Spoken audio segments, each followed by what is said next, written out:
Hi y'all, today we're going to be talking about the UMP-45, and I like this thing a lot. It's not the best submachine gun in the game, by any means, but I like it a lot. I am biased because it's my favorite submachine gun ever, and in general my favorite firearm out there, but I like it, and I think it's actually better than most people probably give it credit for. It's one of your rank 0 submachine guns alongside the MP7, and it most notably differs in generally being more controllable, having a swifter reload, and having better velocity than the MP7 at the cost of raw time to kill.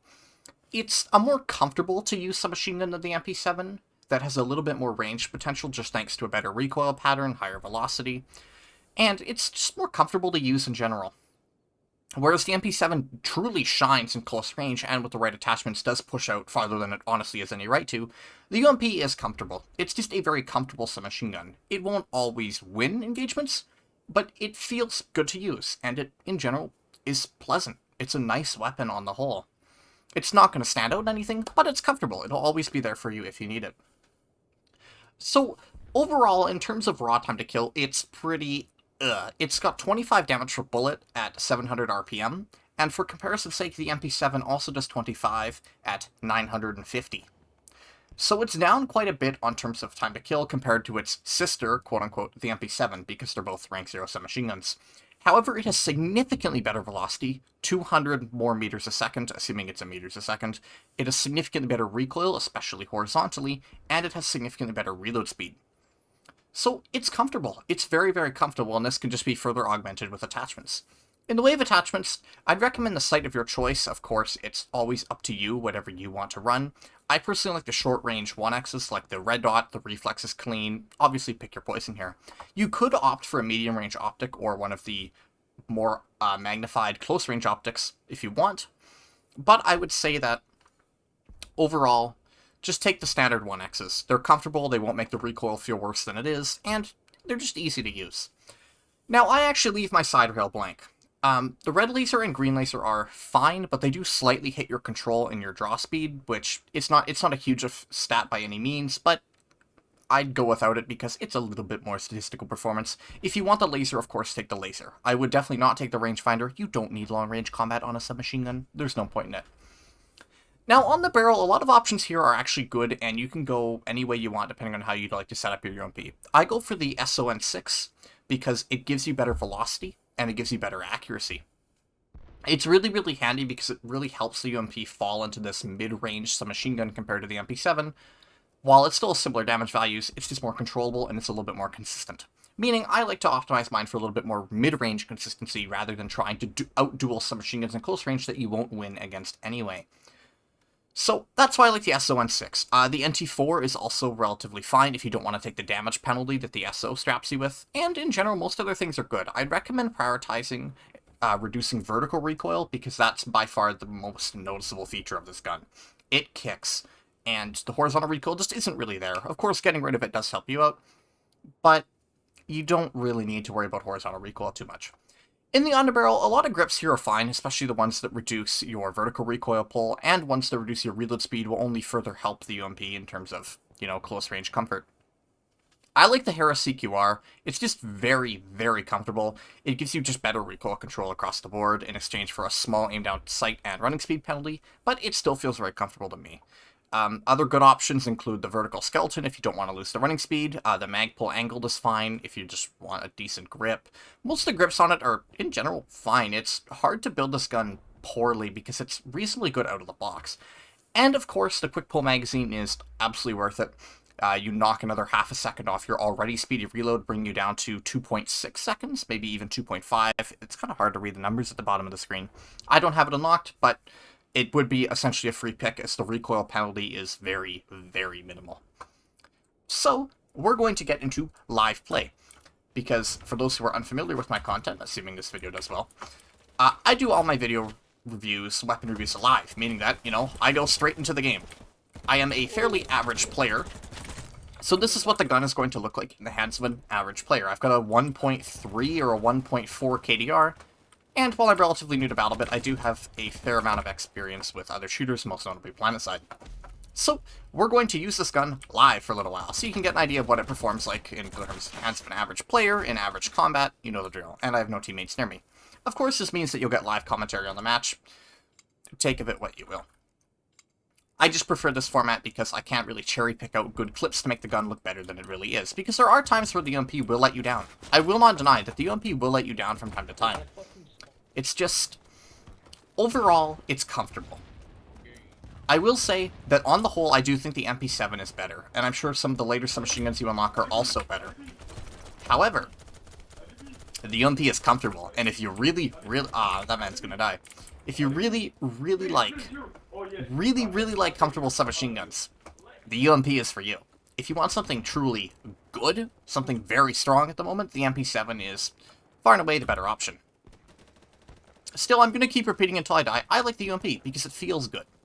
I'm a strong believer in that how the weapon feels to the player does actually matter a lot in terms of its performance. I firmly believe that a player that enjoys using a gun will do better with it even if it's statistically worse than other options. And I really enjoy using the UMP. It absolutely has its drawbacks, but it's comfortable. And, you know, if you take care of your gun, it will take care of you. Or so they say, I think.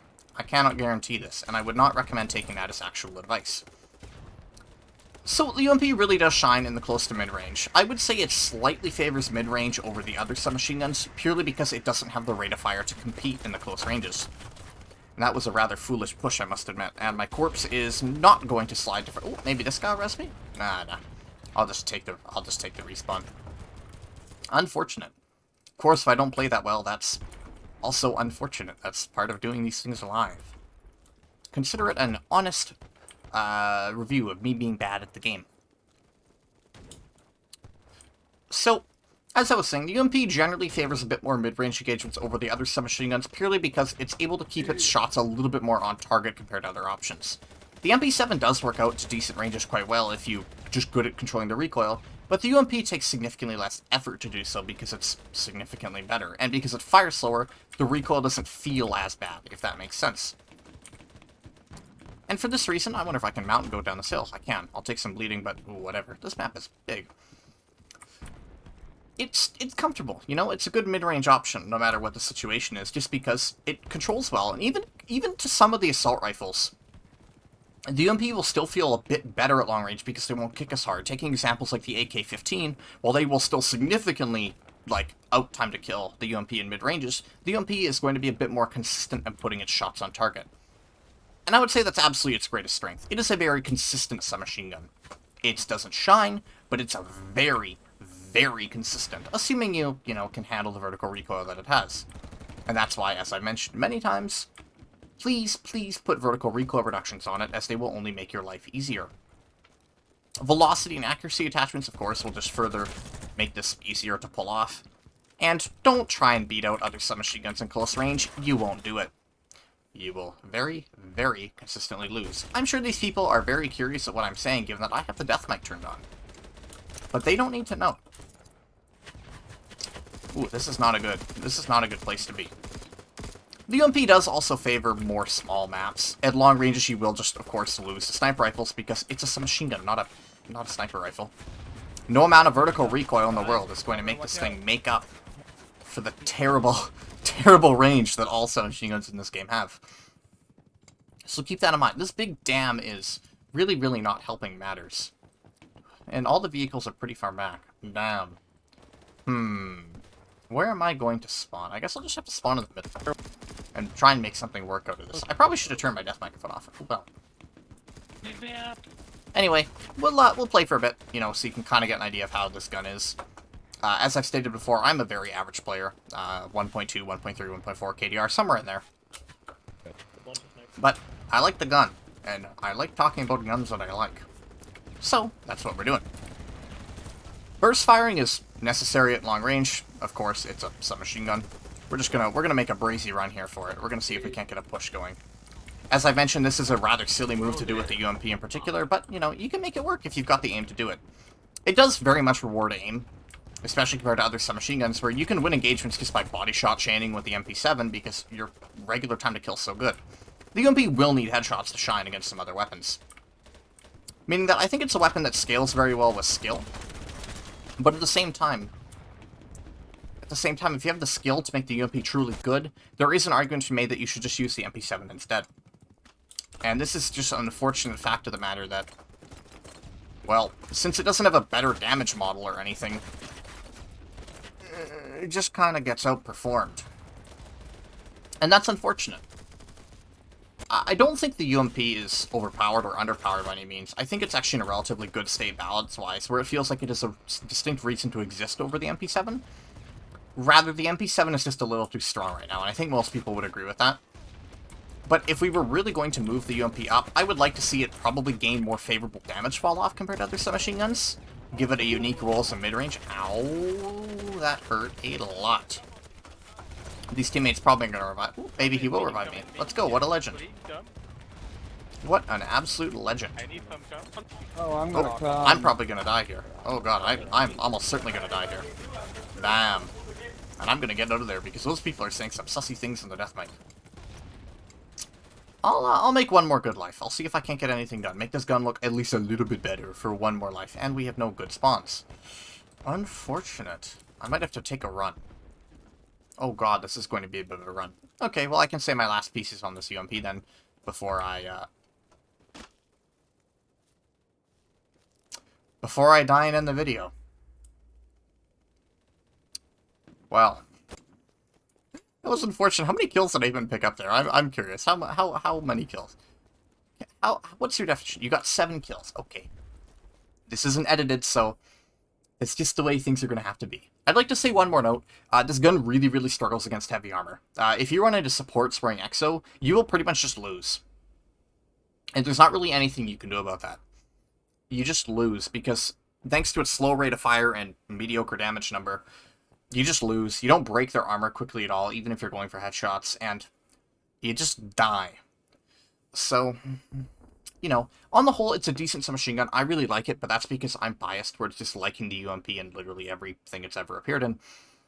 But I still think it's decent enough. If you think the MP7's a bit too hard to control, I'd absolutely recommend going to the UMP, at least giving it a try. It's rank 0, so you can as soon as you buy the game. And on the whole, I think it's decent. I think it's probably a 6 out of 10 gun, for what it's worth. It's not bad. I don't think it's bad anyway, personally. But for the time being, you're probably just better off running the MP7 or something else. Of course, this review is very short after the game launches, so this could all change, and this video might become hopelessly outdated. That would be severely unfortunate. Thank you all, and I will see you all again another time. Bye.